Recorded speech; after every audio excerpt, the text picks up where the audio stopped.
Well, good afternoon. I'll be brief and loud. First of all, Peter, thank you for those comments. Those are observations that I think supersede anything I might say. I bring a perspective to this. Our first conference was a mere 6 years ago in 2012, and we have come an incredible distance.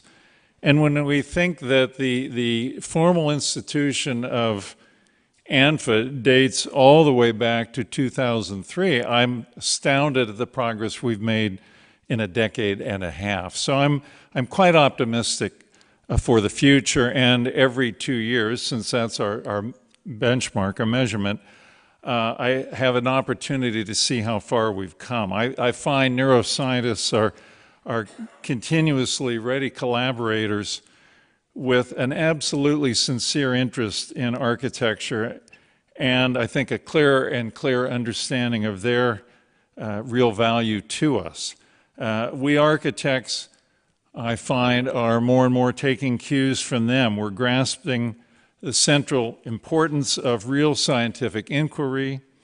We're asking more informed questions all the time and posing ever more sophisticated and useful hypotheses as a way to work and as a way to team.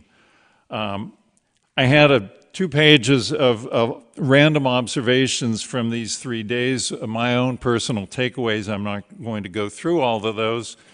Rather, let me say that when we began these proceedings, we were reminded of the critical importance of motor skills in the processing of the built environment in the brain, of behavioral science that could become a speculative tool, of generative digital design approaches offering perhaps fresh ways to study form's impact, and that it's important to measure things, measure a range of things, and measure them we must.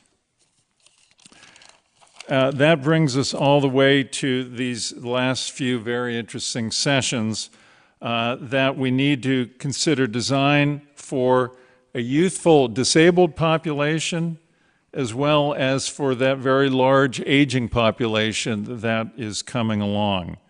We need to consider the impact of culture and how in the world do we measure that.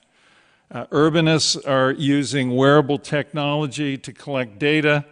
There are challenges and limitations in that, and yet I find it enormously promising and exciting that those technologies exist and we're getting them out on the street and we're starting to use them, and we architects are starting to understand them. There's an interest in connecting the physical sites of the city with the neurosites of the brain. Why not? Let's expand this beyond neuroscience for architecture to urbanism and design and neuroaesthetics and everything else. I'm not even going to take an attempt at summarizing anything from this afternoon's provocations other than to say I think the potential in neuroaesthetics is incredible and profound. There's a growing network. You're all part of it. And that is a great thing, and we want to see that continue. So I think congratulations on all of that. There's much to be happy about in the field. And I'd like to finish by thanking and acknowledging a number of people here. First of all, and institutions, first of all, the Salk Institute for being the wonderful host that has always been, with a special nod to Tom Albright filling in last night and fulfilling a number of roles, as he often does so well, to UCSD for the ongoing collaborations there and for the opportunity to work with folks like Eduardo Macano and Matt Smith, to our sponsors, commercial, institutional, and architectural, whose names have appeared from time to time on the screen. We appreciate their support. We hope for it in the future. To the ANFA Executive Administrator, Rosie Greenberg, and to that group of volunteers, some of them students of mine and others you've seen here through the 3 days. They've been an enormous help. To the ANFA board and the members of the Abstract Review Committee. That was a fun process this year and I think very rewarding based on the results. To all of our presenters of papers, posters, and panels, and everyone I've talked to loved the table talk sessions. I think we need to do that more, and certainly at the next conference. To all of you participants, thank you very much.